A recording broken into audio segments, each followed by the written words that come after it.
this is where basically there is not enough mental activity in the mind. As I said, sankhara paccaya vijñāna. The activities of the mind condition, create, make up this kind of cloud of consciousness. And there's like the cloud is dissipated too much. There's not enough activity for it to be even aware of itself. And so it's kind of dissipating sometimes. The Buddha said in that state, now there's not enough activity in the mind to be aware every moment. So, because it's too released. And so the only time that one can be aware of that is while coming out. Then one will paccavekana, will retrospect on their own mind, on their own consciousness, and see. At that point, one has to even let go of awareness itself. And so that's quite profound in that way, because that's the last bastion of I, me.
So we've spent a couple, 3.5 days now practicing, learning, getting the technique down. And usually, as I said, it takes about, it's usually what happens is 3 or 4 days usually that it takes for just for the momentum of the mind, of our day-to-day life. And the busyness and all of that and all the emotional things and the storylines to just start to calm down like to a deeper level and to really allow a lot more space in for the metta and the practice. And like we said, some perma-smiling starts to happen and and so usually I feel like this is a good time to kind of take it all in and wrap it all in around the knowledge of what are we aiming for, or where is this meditation going from now.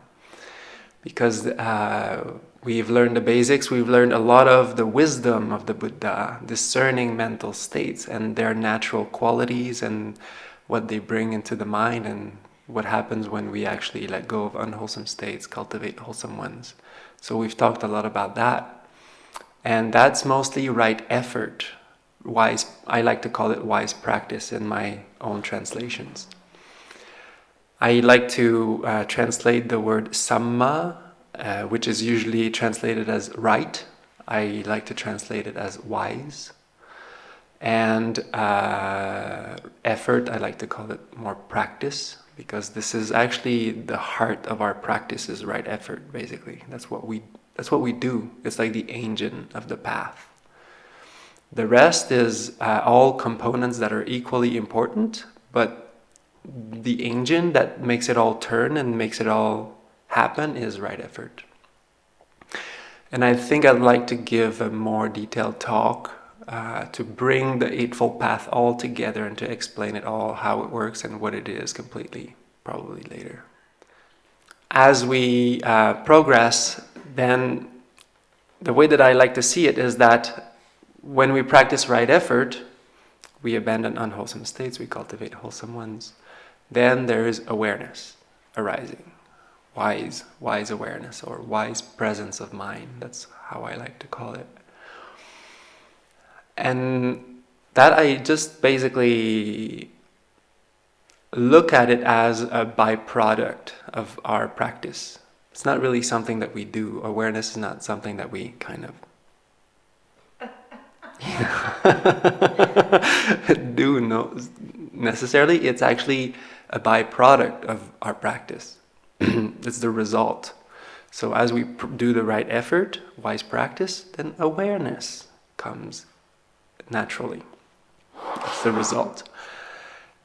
And of course, it's all interrelated and all together. And then there's another part to this kind of samadhi or samadhi training of the path. Because we have right effort, right mindfulness, and then we have right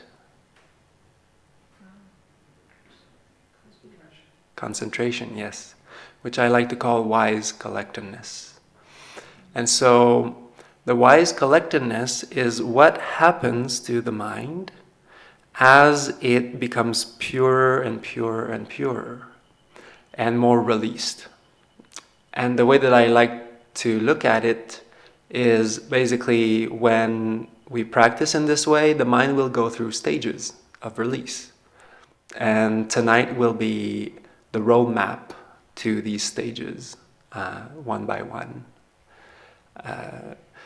And no, I'm not going to read one by one Anupada Sutta, but it's the same kind of talk. I want to keep the word jhana away, because in my own understanding of this, the word jhana just means a stage of meditation, and it's nothing crazy or complicated. It's actually quite accessible. It's not easy, it is simple, but not easy. Not always. We, of course, need the right causes and conditions to know how to kind of work with it properly. What I'm going to say tonight is not the one and only absolute way, it's the way that I understand it, and that's how I share it. And so please understand that there's wiggle room. And so I don't want to pour concrete out of any of this. But this is kind of how I've gradually come upon to understanding it through my own translations, my own practice, and all of that. So, and one of the beautiful analogy is I really find this allegory of the cave quite fitting, but not Plato's allegory of the cave.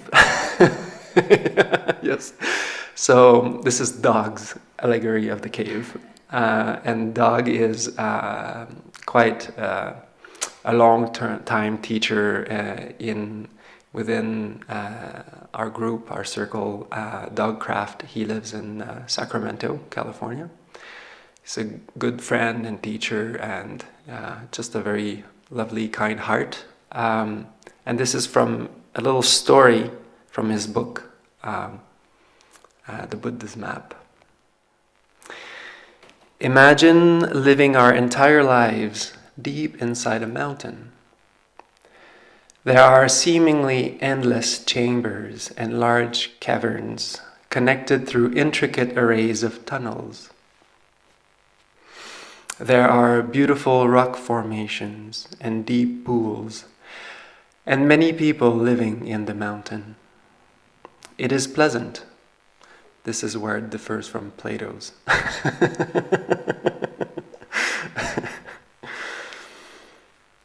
Sometimes it feels a little confining in a vague way. But since we know nothing outside the cavern, the feeling passes. We have a friend who is nice, though a little odd. In quiet moments, he mentions something called trees. He says they're green, like some of the rock pigment on the walls. Yet the green is deep and soft and delicate. Inside the green are brown pillars, like stalagmites. These trees are both strong yet soft. He says that if we travel through a certain set of caverns and tunnels, we can actually see them. We're intrigued. So one day we try to follow his directions. We get lost. But we find our way back and we try again. Does that sound familiar? Eventually we come around and turn and see an impossibly bright light. It's beautiful. It's delightful to look at. We sit and gaze. After our eyes have adjusted to the light, we see deep greens and browns within the light. And the greens sway a little. Excited, we go back and tell our friend. He listens carefully and says, "Yes, those are trees.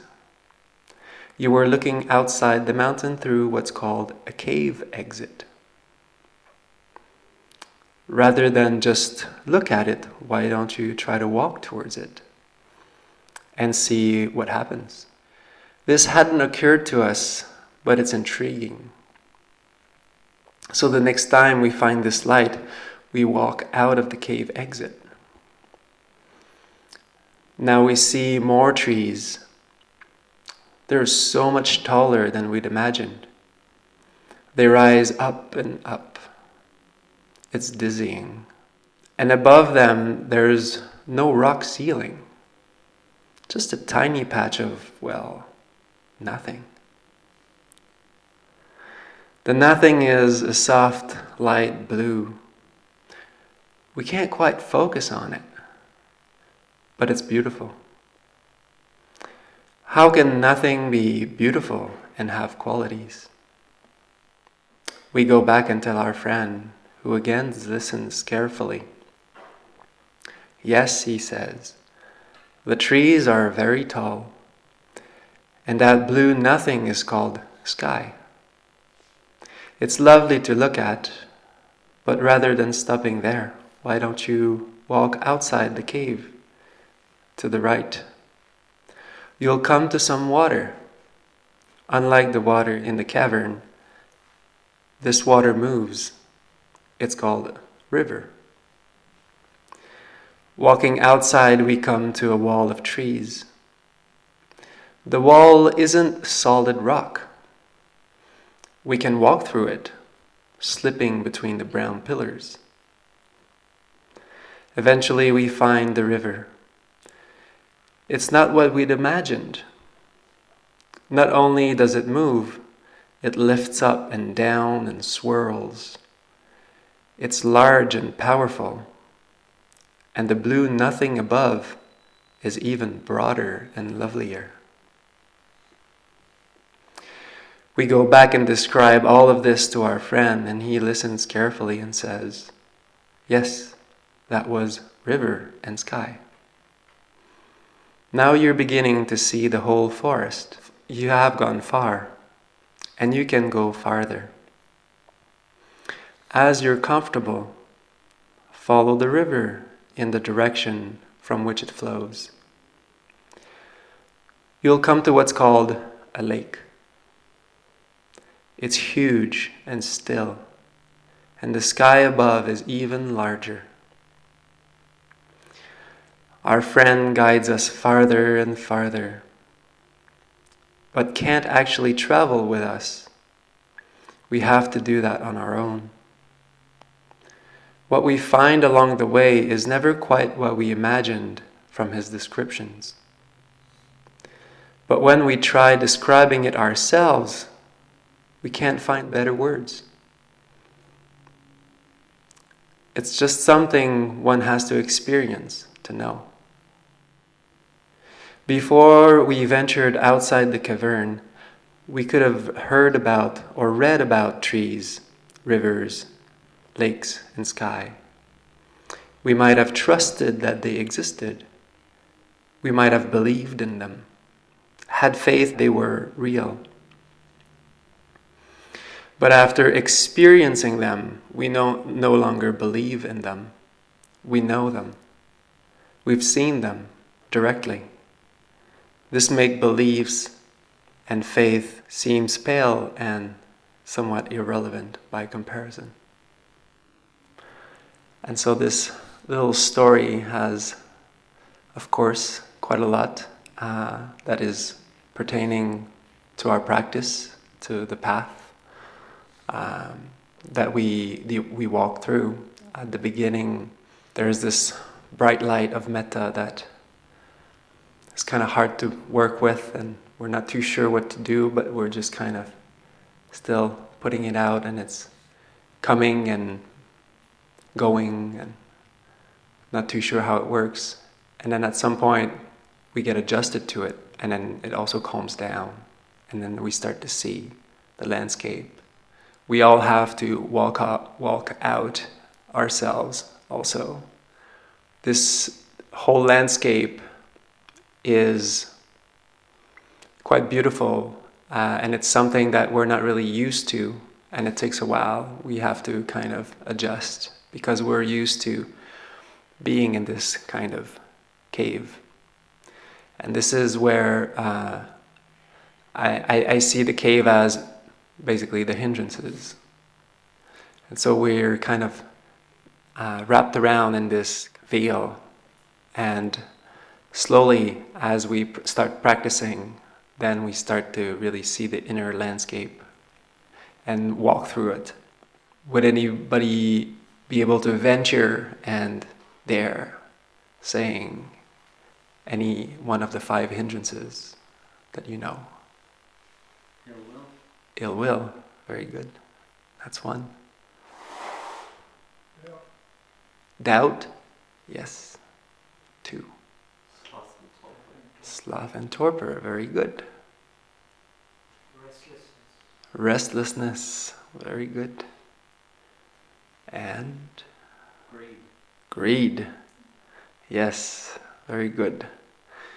And so you've heard us talk a lot about unwholesome states and wholesome states. But yesterday, Venerable also talked about all of these unwholesome states, that list of 16. And there's a lot more. Don't worry. Doesn't stop there. We can be very creative. You just have to pick up a synonym dictionary. All the shades. And all this vast spectrum of unwholesome states can be boiled down into these 5 hindrances. And these are also called distractions. Sometimes they're called upakilesas, like defilements of the mind, or asavas, like distractions or flowing out, kind of leakages of the mind. And these are basically what is keeping us in this cavern, this cave. And slowly as we start to sink in, we come into the retreat, and already it feels a bit more like a family. And I don't know if you've noticed, I feel like it is. But we're starting to get a little bit more familiar, and people have kind of calmed down. Everybody's kind of tuning into the place, the environment, the teaching a little bit slowly every day. This is opening up some space, opening up some room as we practice the 6 R's. And what are the 6 R's? Recognize. Release. Release. Relax. Relax. Re-smile. Re-smile. Return. Return. Yes, very good. Okay. Repeat. Good. 6. Good. Everybody's following. It's been 4 days. That's okay, we're doing good. And so basically the rest of the talk will be what happens when we start to really open up the mind and release these hindrances, the whole of the path to the mental release, basically. And I feel like this particular sequence is really beautiful because it has a lot of similes, it has a lot of beautiful analogies which really relate to how beautifully the Buddha explained this teaching, and with very vivid imagery, and these were the meditation instruction as well. So that really struck me when I first read this. And I just want to invite you to please interrupt me anytime if you want to add something. Yes, please. And so this section, I like to call it the Samādhi born of happiness here. And this is looping back. That's why I chose this sutta also, is because this is the sequence that I put in this book. So this is from that sutta as well. This is very, very beautiful, important sutta.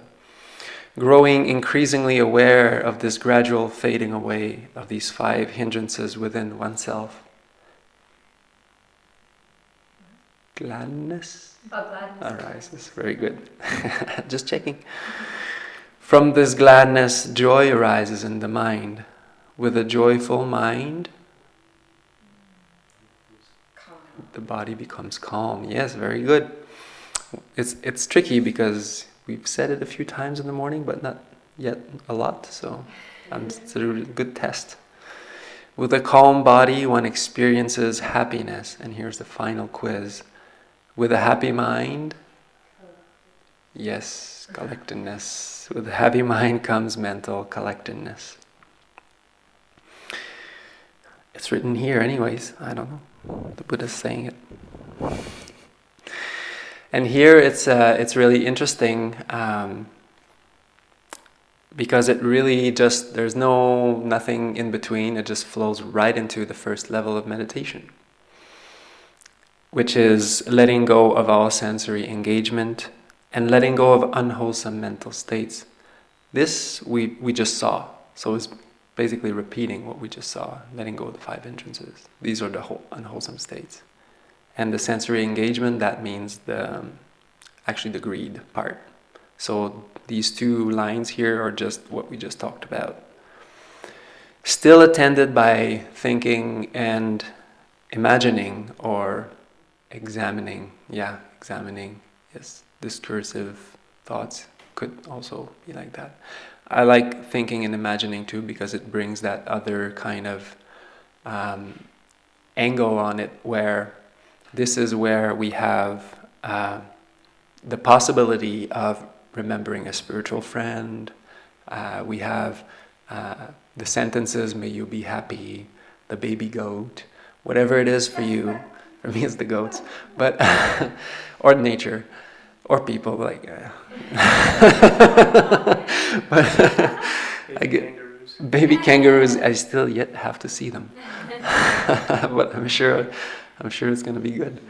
This is where we have the object of meditation, the vitakka vichara. We can actually bring it up. It's more active. With the blissful happiness born of letting go. And so at this point, when we let go, there's that relief, that pamoja, that piti. So that relief, that joy that arises from letting go. And also,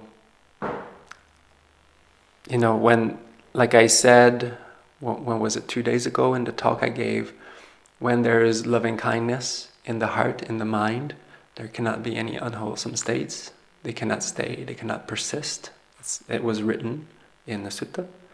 And here, it's the same thing. When we have metta, these sensory engagement and unwholesome mental states, they cannot stay, they cannot persist. So there you go. This is where we are. And when we have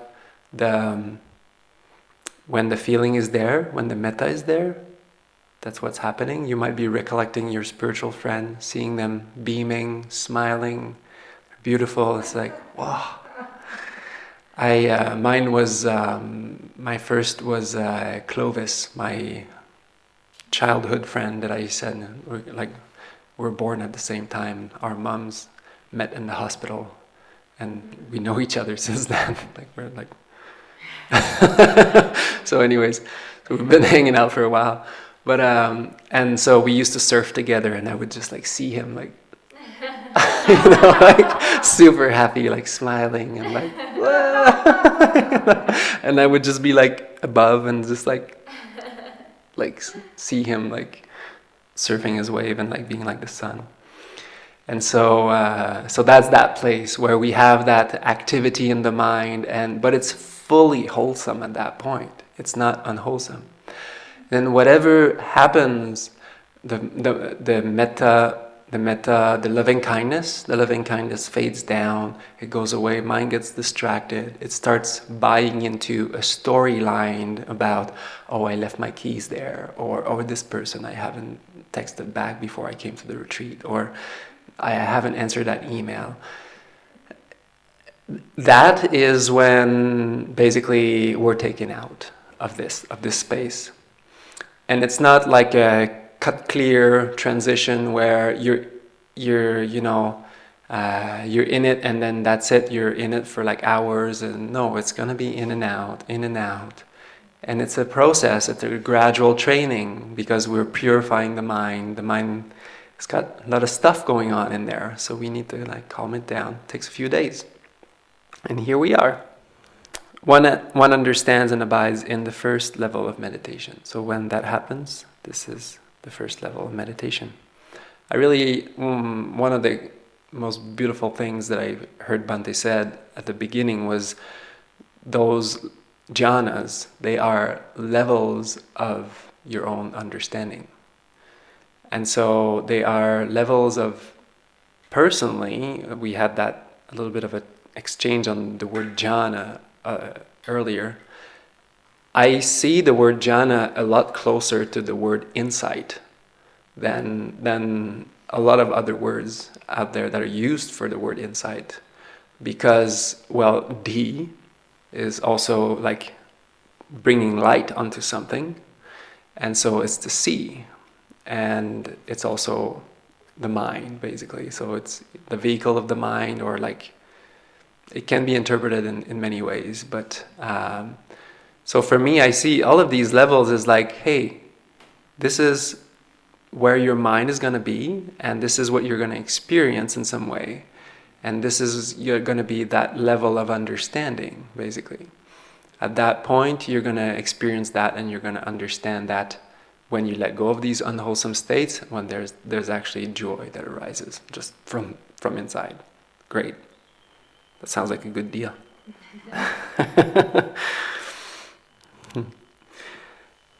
And so here he gives the beautiful analogies also. Imagine a skilled soap maker who could throw some soap powder into a copper bowl, and he would sprinkle it with water and knead it thoroughly.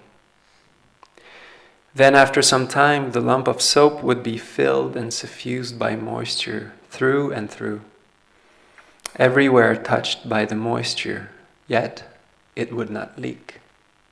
And so it's kind of this beautiful imagery of filling our bodies with this joy, this gladness. And in this simile, there's a bit of an action involved. There's that kneading. We need to kind of vitaka vichara, we need to work it in. I don't know if you've made bread before. It's quite a bit of work to put that water in the flour. We're going to ask the cooks.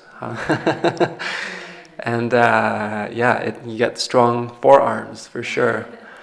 And but that's that vitaka vichara, that kind of active more stage where we bring up the spiritual friend over and over again until it's actually worked in, and then it kind of stays there. And then the mind doesn't leak out anymore. That water's in the dough. It's in the body. So it's just like the body's glowing with the body's kind of body and mind, I guess, coming together or feeling like this pooled awareness. Yeah. So we've kind of worked in the wholesome states within us. The body and the mind, they're together, so they're not like separate. When you have joy in the mind and the heart, and love in the mind and in the heart, it's going to be in your body. That's what it is. And at that point, I would just say, like, the only thing you want to make sure is that you allow it. Because a lot of the times what keeps us from experiencing these things is that we actually don't allow ourselves. We actually try to like stop it like I don't deserve it, or but actually it's a movement of allowing. And see, that's what's going to happen. It's okay. And allow it to be, and allow it to suffuse. So that's my understanding. Yeah. So Bhante, is it like Yes. not interfering with it? So just as you say, allowing it, not pushing away, not trying to make it or change it in any way, or make it bigger or anything like that? Yeah, exactly. And that's why we put so much emphasis on the smile.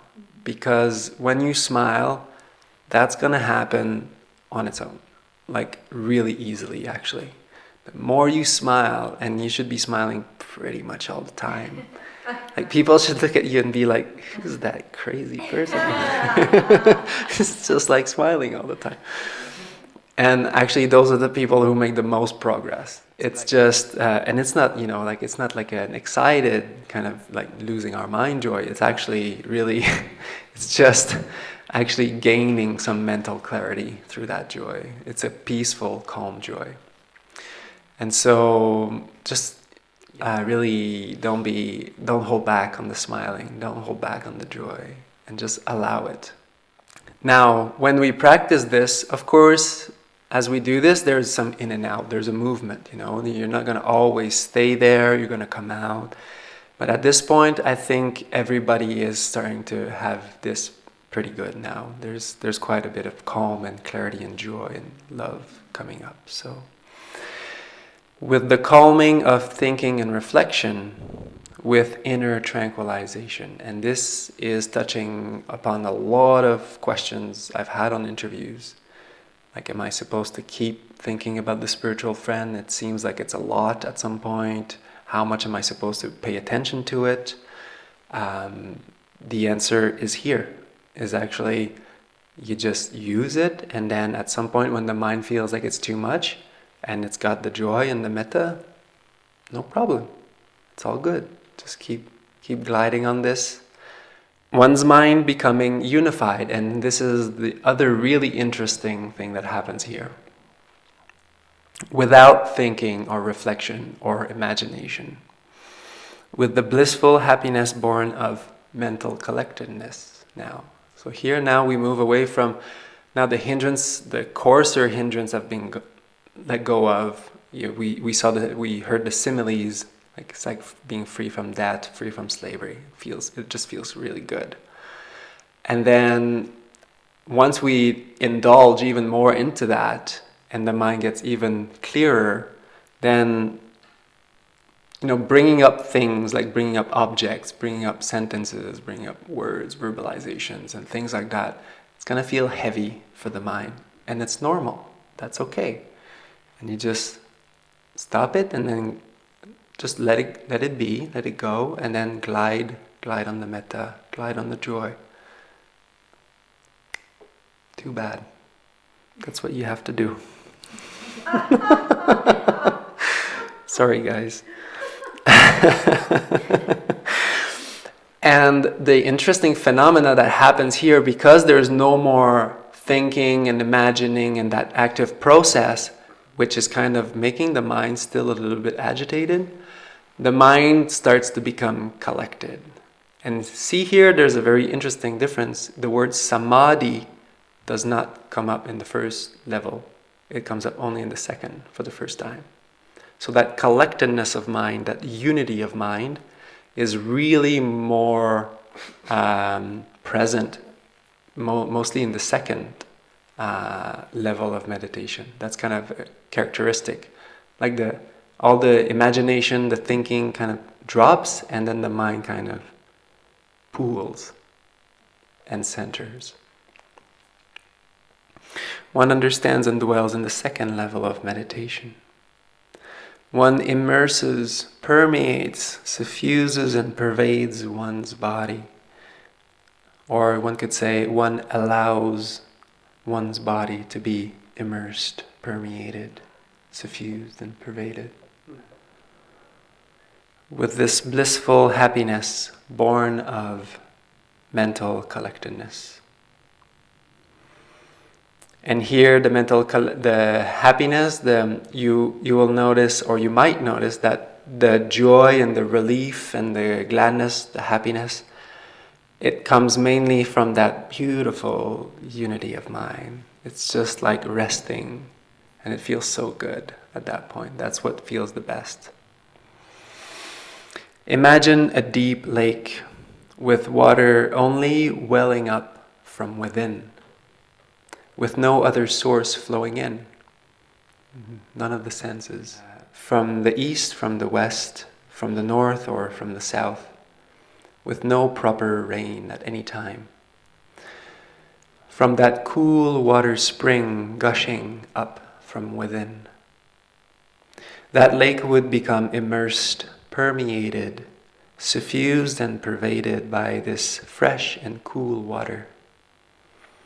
And nowhere in this entire lake would be left untouched by this cool water.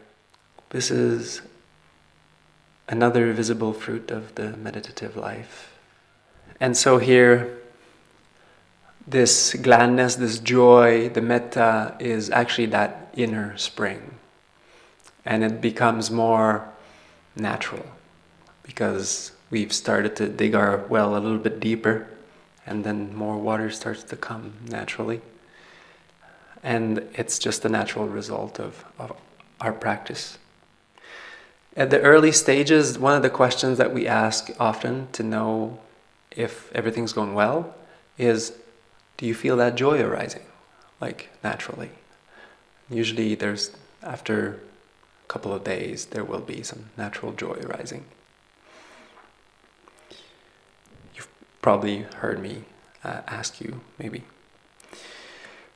With the calming of more excited joy, one abides in mental steadiness, present and fully aware, experiencing happiness within his body, within one's body, a state which the awakened ones describe as steady presence of mind.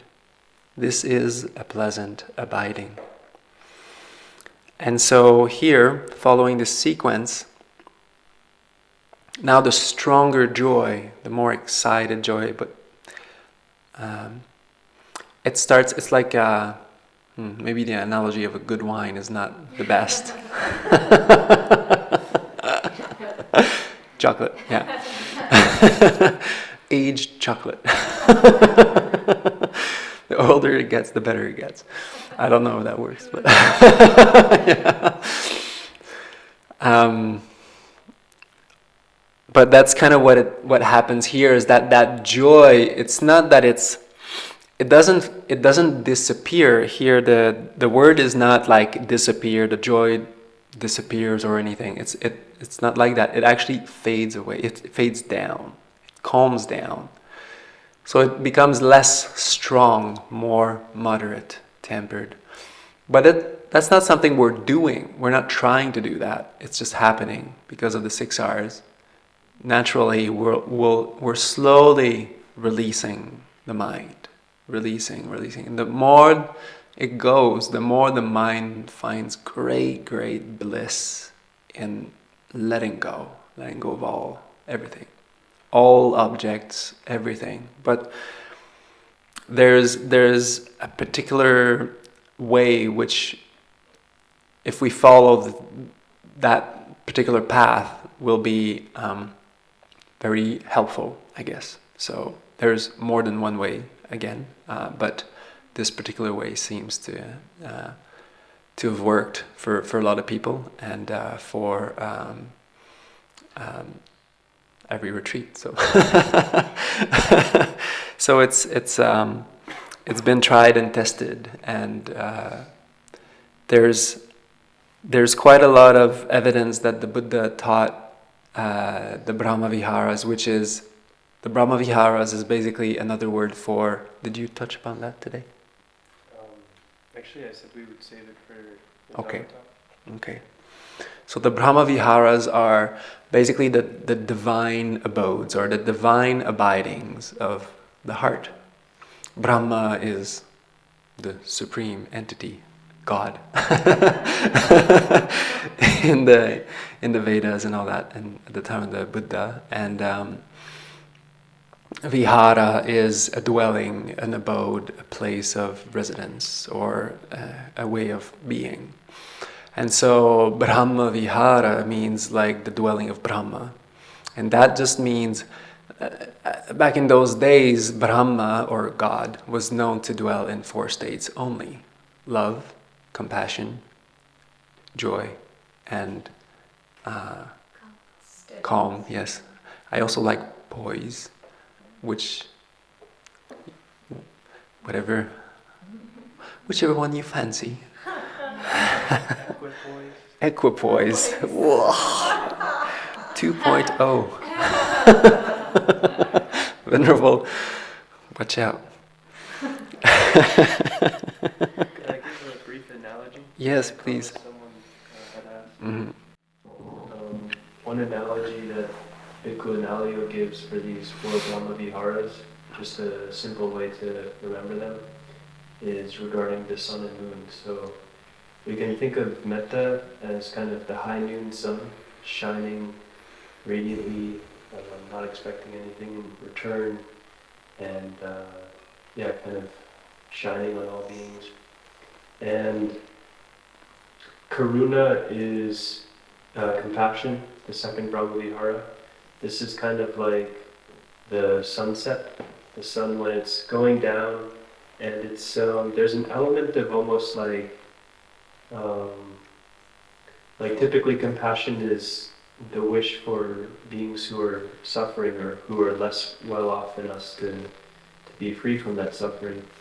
So it's still a very beautiful feeling, but there's also an element of kind of impending darkness or something like this, yet the sun is still shining beautifully, almost more beautifully at this time of darkness. And then the mudita would be the sun rising. This kind of, it's often translated as sympathetic joy, or it could be just translated simply as joy, or even this quality of appreciation for others. And so this quality of kind of typically associated even with beings who are better off than us, or who are experiencing the fruits of their good merit, of their goodness, who would feel this joy towards them. And then equanimity could be compared to the moon, where it's not kind of radiating as much, but it's still this beautiful and very calm, celestial body, and it's got a kind of balance to it. It's just kind of a little less active and a little bit more like okay with how things are. So that's one analogy if it helps, and we'll probably touch on this later, but it's a natural progression in the retreat. So these other qualities might kind of emerge as not even something entirely different from the metta, but almost as a like a building from it. Like metta's the foundation, and these other qualities can start to build from that as well. Great. Wonderful addition. And so here, some people ask, so the metta is kind of toning down, and it's not as strong, but it's always there, and it's sustained, and that's okay. That's this place. There's still joy, but the joy is more like the relief of kind of getting less and less involved in it, and of course it calms down, but it's actually becoming easier to maintain the loving kindness at that point, because it becomes more subtle, less energetic, more steady, in fact.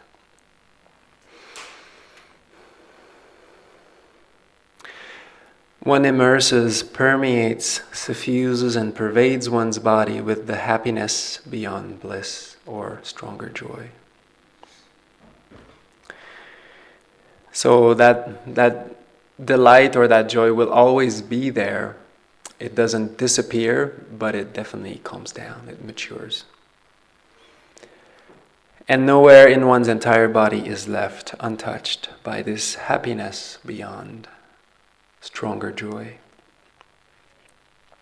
Imagine water lilies, Indian lotuses and white lotuses. We have beautiful lotuses in the pond there, which are grown in the water, not risen above the water, nourished while completely immersed.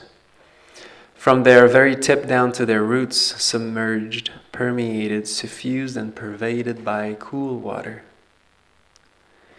So that no part of those water lilies and lotuses are untouched by the cool water. And so it is the same with at this point, with our joy and bliss beyond stronger joy in the body. It all becomes calm, but even more aware, basically. This is another visible fruit of the meditative life, beyond and more exalted than the previous ones. Then unattached to pleasant sensations, unsteered by unpleasant ones. Now there's great equanimity starting to arise from the deeper release. As mental excitement and heaviness, all of these kind of imbalances of the mind. Now the mind is starting to become very, very well aligned, very steady, very calm. One's mind is balanced, purified by unmoving presence. One understands and abides in the fourth level of meditation. One sits with one's body suffused with the bright purity of one's own spotless mind. And nowhere in one's body is left untouched by this bright purity. Imagine a man or a woman was sitting wrapped up to the head with a sparkling white cloth, so that nowhere in his or her entire body would be left untouched by the sparkling white cloth. This is yet another visible fruit of the meditative life, beyond and more exalted than the previous ones. And so this is kind of getting lovely. And at this point, this is kind of a transition area where one of the reasons why we give this talk is because this meditation is dynamic. It will change. We give meditation instructions at the beginning, like right effort. What is right effort? And we get people started. But then the meditation will change. People will go through these stages, and the interviews, that's what the interviews are for, is to check in with you every day. Okay, what's going on? Where are you?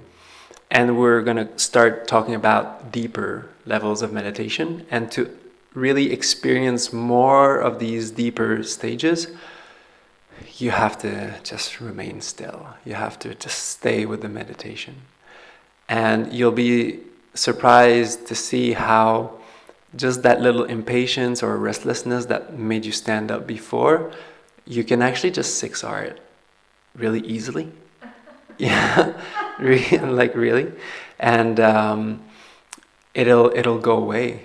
And often it just opens up just more time. And the deeper you will experience this meditation, actually the more happy you will be about it. And the more you will want to be meditating also.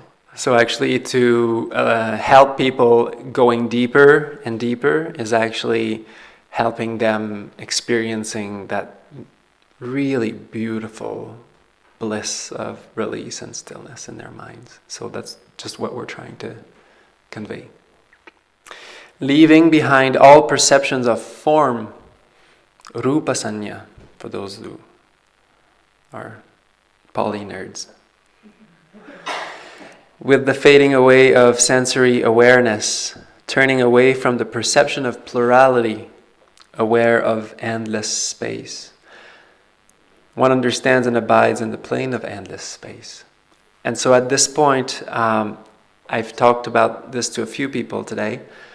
This is where the mind actually starts having enough of body awareness. It's like too much going on in there. Like fingers and joints and things and sensations and all of that. And it's just too coarse for the mind at this point. It's just collected and very steady, and it's not really interested anymore.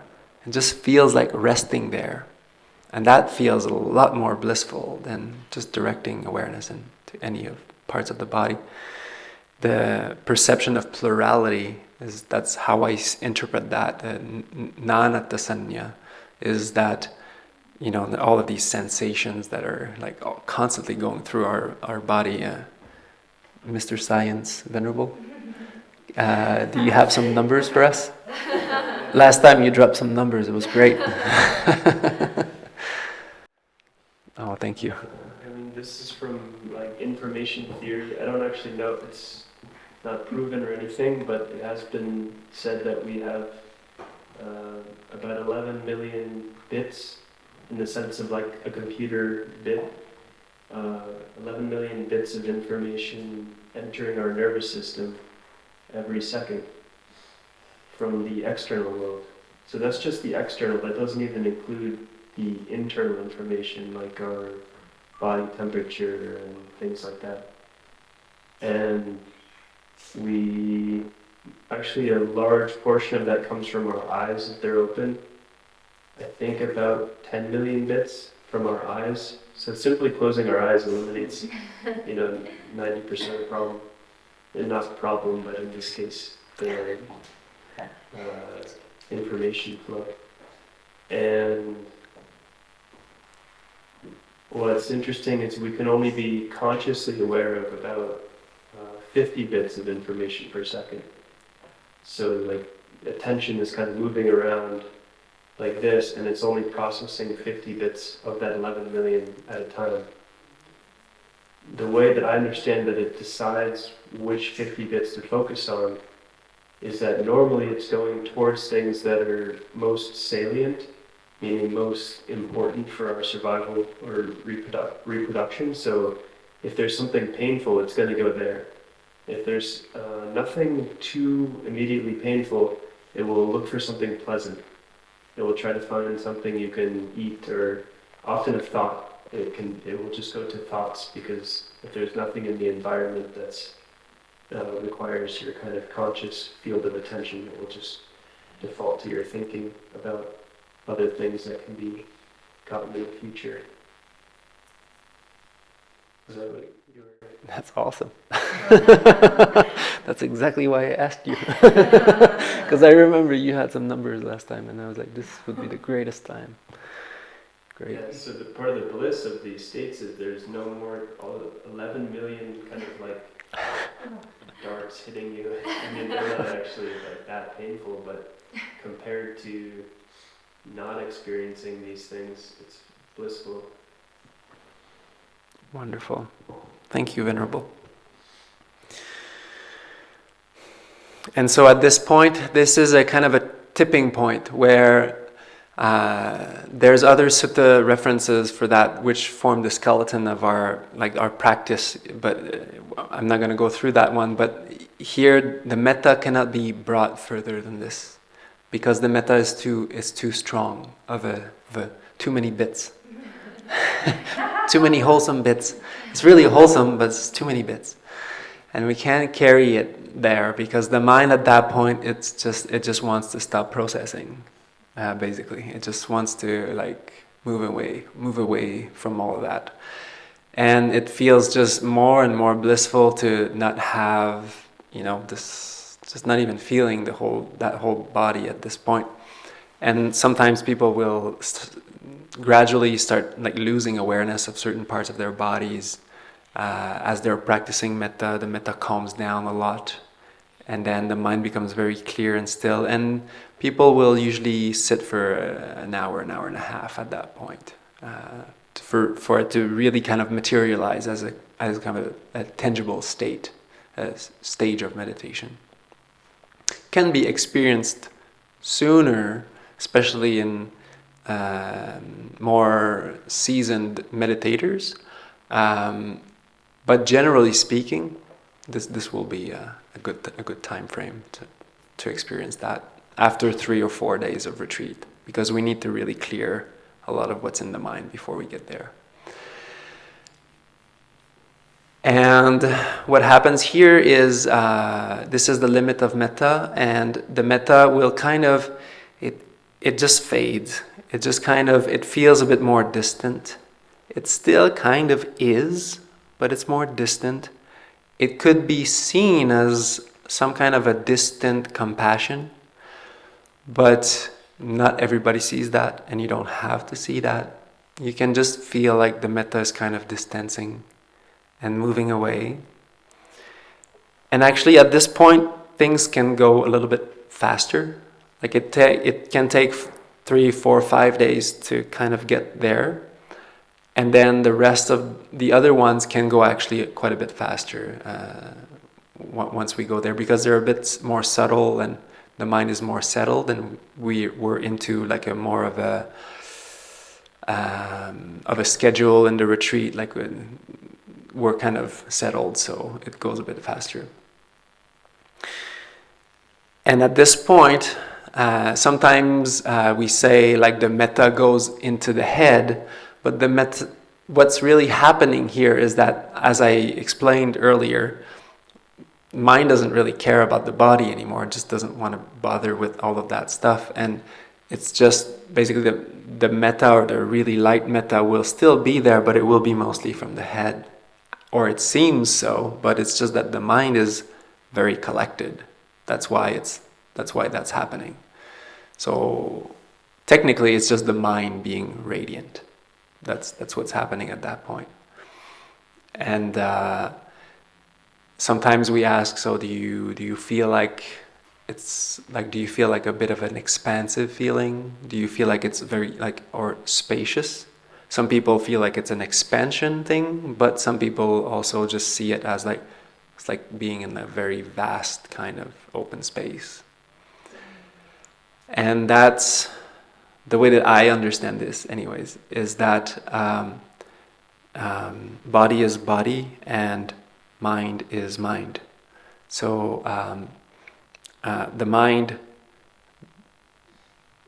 does not have a body.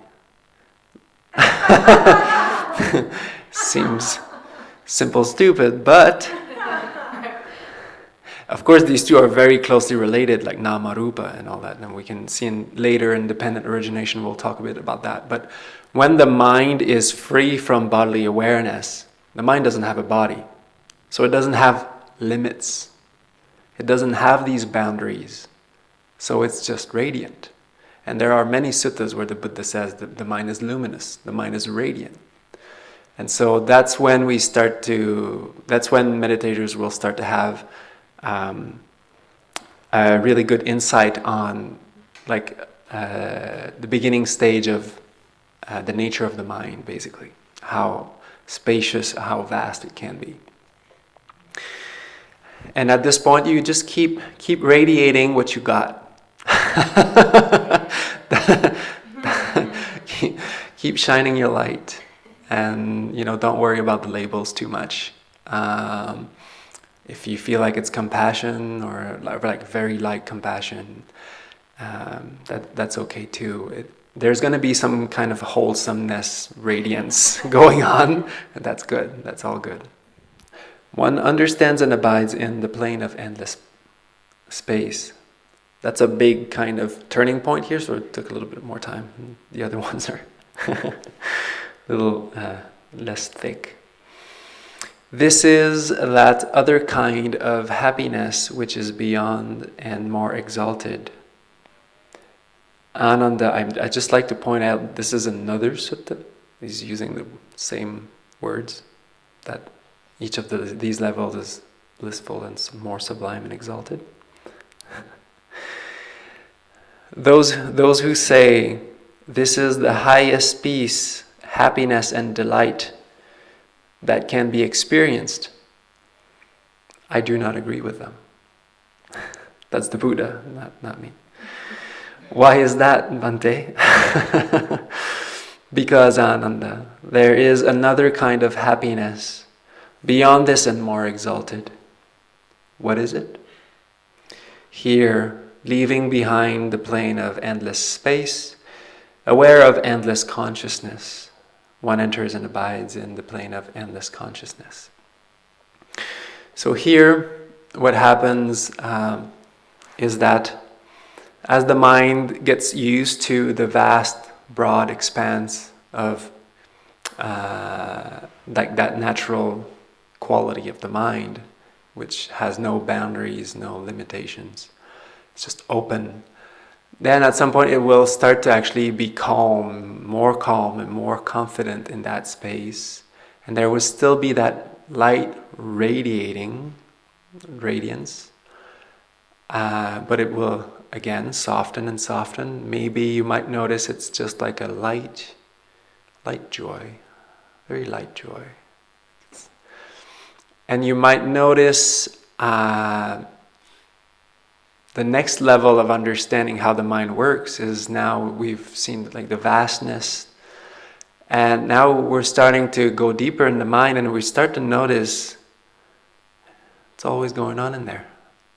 It's always a little bit active. There's always that little activity. all these little bits. Some people see like flickering, maybe like a film strip. You know how a film reel is. It goes through a movie projector, like a lens with a light beam, and then all the images, they all go one by one, although they go at 23.98 frames per second or something. You know, in a movie, the regular movies are like 24, anyways, frames per second. Anyways, the mind is a bit faster than this, and some people can start to see kind of like flickering of like in kind of individual kind of bits of consciousness, or not everybody sees that. I'm just letting you know this is a possibility. Or you could just really notice, have the insight here, as I mentioned. I think these levels are all insights, basically, on the mind. That the mind is just inherently active. We will see later on this retreat the dependent origination. I think I'm not sure which one I'll be giving, maybe the Upanisa Sutta, which is a really good breakdown, but Sankhara paccaya vijnāna. So the mental activities create consciousness, or they are the basis for consciousness. So consciousness is actually active. It is made up of sankhara. And once here is the place where we start to see that consciousness is actually fully conditioned, fabricated. And this is why we read every morning the nibbāna verses. This is peaceful, this is sublime.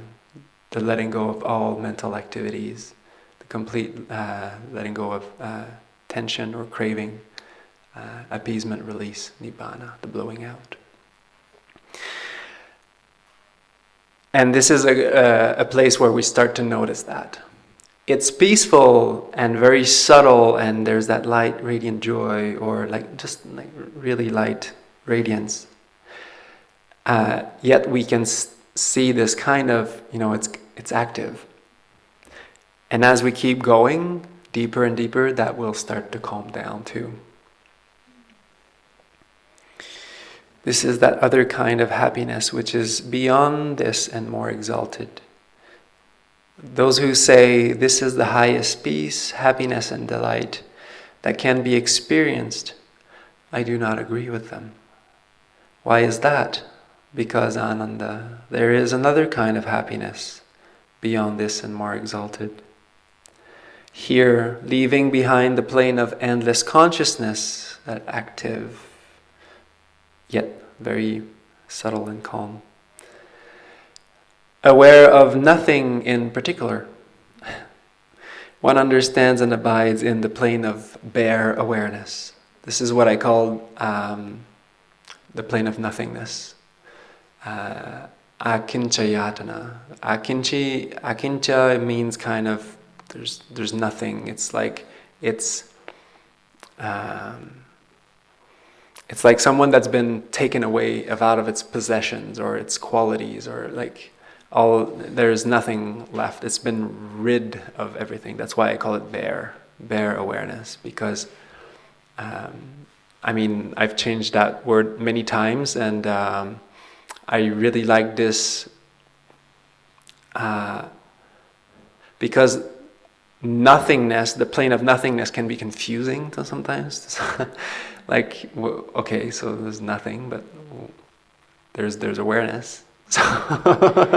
So yes, it's like this funny space where there's awareness of nothing. So it's been rid, it's been purified of all of its qualities, of all of its things that it could be wearing, and it's just pure awareness, or pure.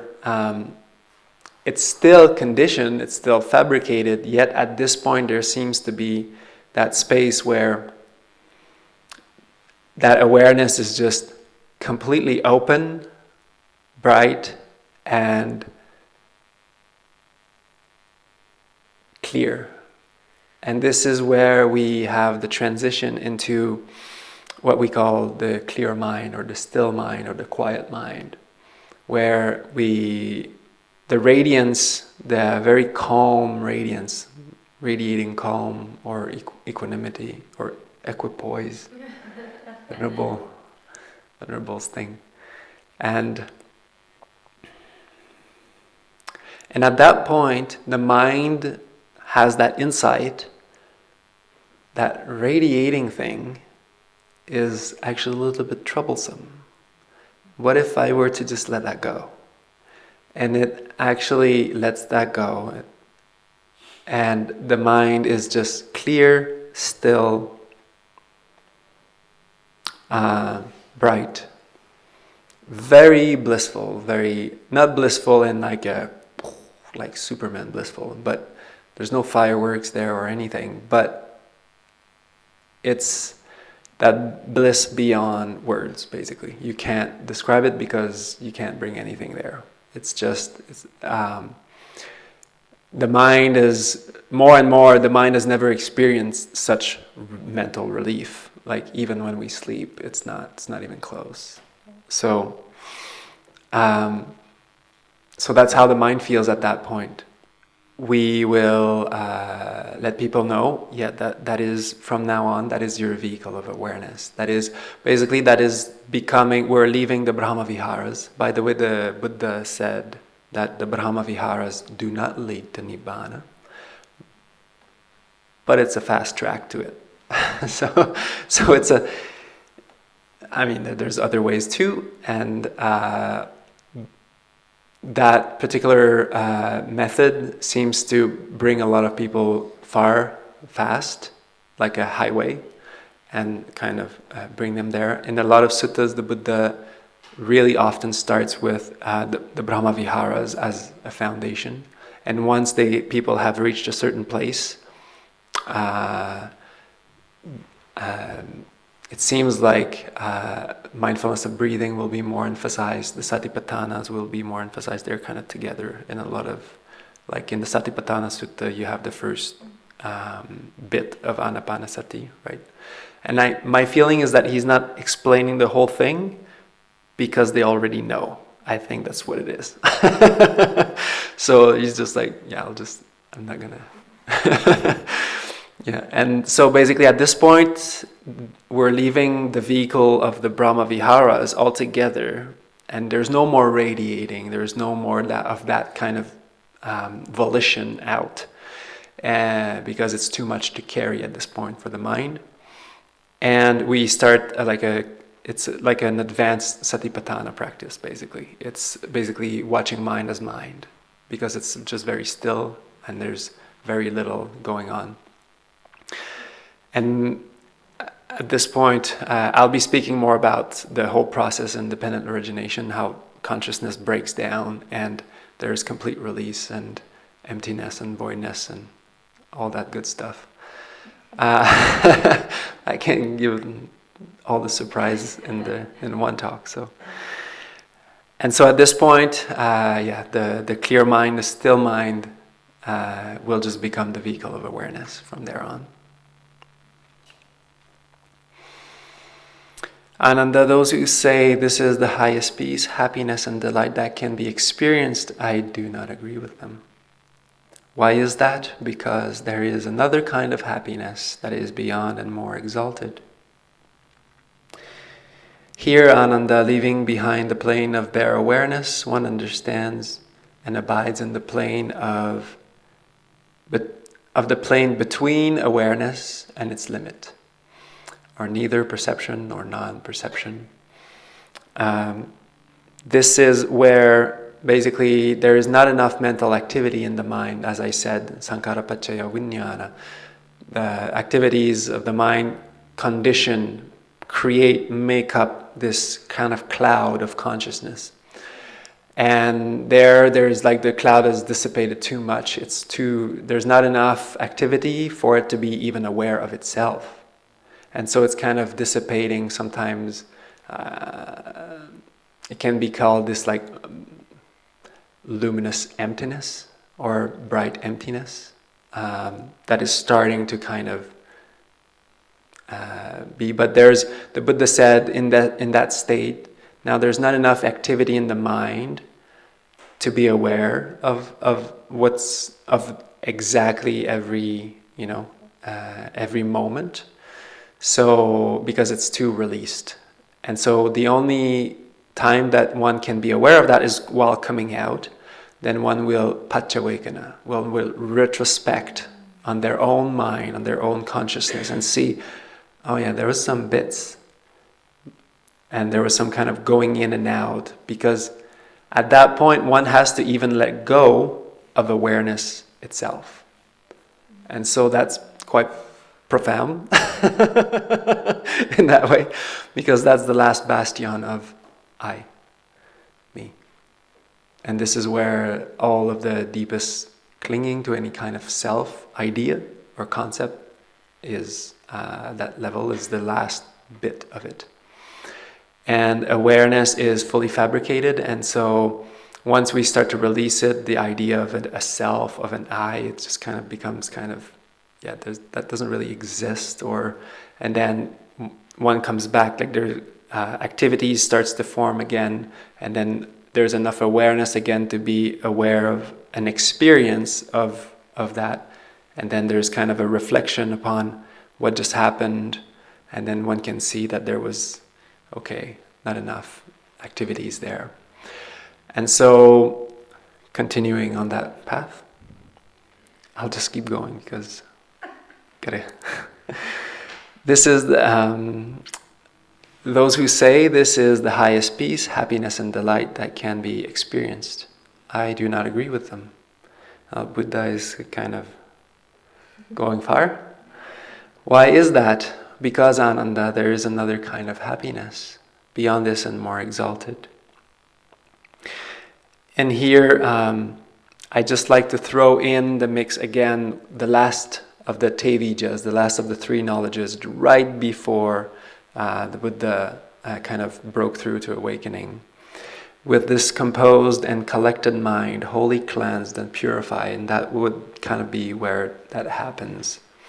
Clear and open, rid of imperfections, having become soft and malleable, straight and unwavering. One directs and inclines one's mind to the complete calming of all mental movements, all mental activities, asavakayas. One understands mental movements or mental activities. At that point, this is when I start to translate asava as I use the word mental movement. because it's not a full-fledged distraction anymore. It's just going to be it's coming in again and then releasing again. So at that point, the 6 R's, by the way, have become a lot more simple. It's just like release autopilot, basically. It's become hardwired into the operating system. We're just releasing, relaxing. At that point, it's to bring up even the idea of the 6 R's would be just like way too much. So, as one understands mental movements or mental activities as they are, this is tension. This is the increase of tension. If I were to actually incline my mind and try to understand that state, it would increase it. It would increase that tension because mental activity would fire in again. This is the release from tension. If I keep relaxing, I'm all good. Still there. This is how to relax the tension. Okay, so this is, if I keep doing this over and over again. One understands mental movements as they really are. These are the mental movements. This is the increase of mental movements. This is the release from all mental movements. This is how to release the mental movements. Does that template ring a bell? Yes. Mm-hmm. For what? Noble truth. Yes, the Four Noble Truths. Here, Ānanda, leaving behind the plane of awareness. Now we're back to that other sutta. Yeah, we'll see. Maybe I can give you a printout of this thing afterwards. Leaving behind the plane between awareness and its limit, like that murky waters. One understands and abides in the release, the complete release from perceptual awareness. And now there is just complete release. There's no more mental activities, no more conditions. The mind is completely gone, released. This is that other kind of happiness which is beyond and more exalted. Continually observing and understanding in this way, one's mind is released from the inclination from clinging outwardly, from the inclination to projecting in the future, all the plans we make. Oh, I'm going to be this, I'm going to do that. From the inclination to negligence, lacking mindfulness. When we continually work like that, there is continuous presence of mind. There is awareness. There is wholesome states always. In that release, one knows this is release. One directly knows unwholesome states have been overcome. Lived is the spiritual life. Done is what should be done. There is no more conceit here. The I is gone. This is yet another visible fruit of the meditative life. And in regards to the fruits, all of the fruits of the meditative life, there are none beyond or more exalted than this. This is what the Blessed One said. The people at Karuna Sanctuary rejoiced.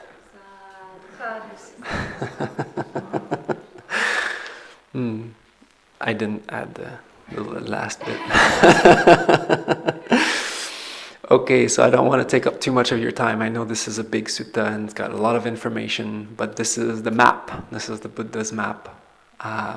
Now we spent a few days getting the technique down, getting the right effort. Some mindfulness arose, presence of mind arose as a result of that.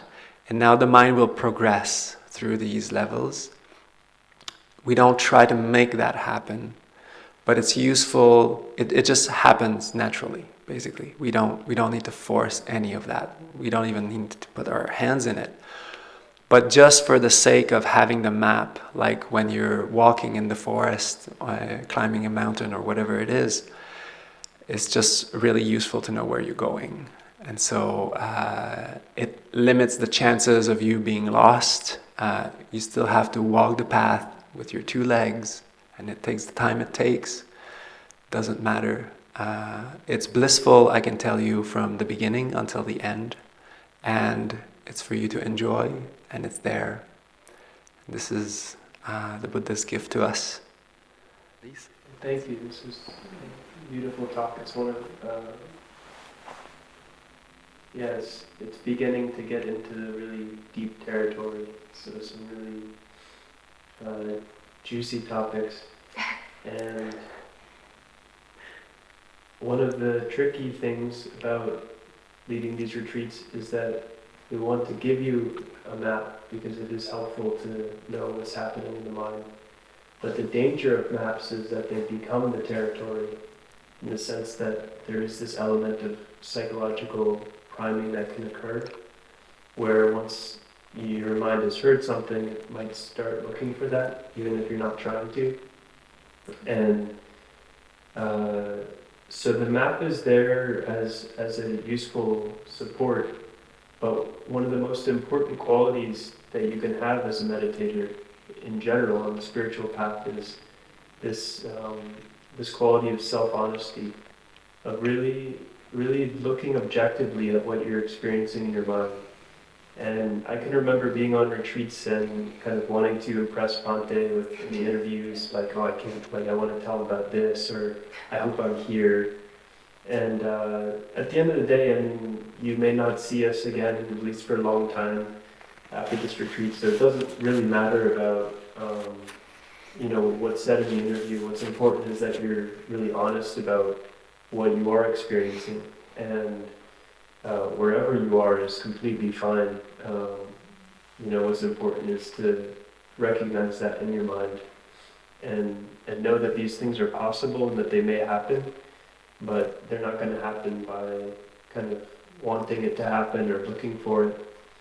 And we're not going to be disappointed, or there's nothing wrong with you if you're not experiencing these things. The retreat is actually already very successful.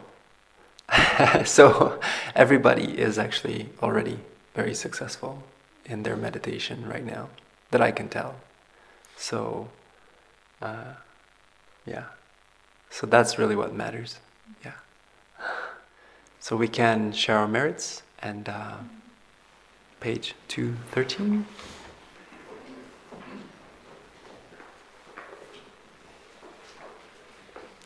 Thanks to Bharat's Persian medicine, I'm still here. All the merits go to Bharat for the talk. Good. Okay. May suffering ones be suffering free, and the fear-struck fearless be. May the grieving shed all grief, and may all beings find relief. May all beings share these merits that we thus acquired for the acquisition of all kinds of happiness. May beings inhabiting space and earth, devas and nagas of mighty powers, share these merits of ours. May they long protect the Buddha's dispensation. Sadhu, sadhu, sadhu. All right, have a beautiful evening. Have fun. Thank you. See you tomorrow.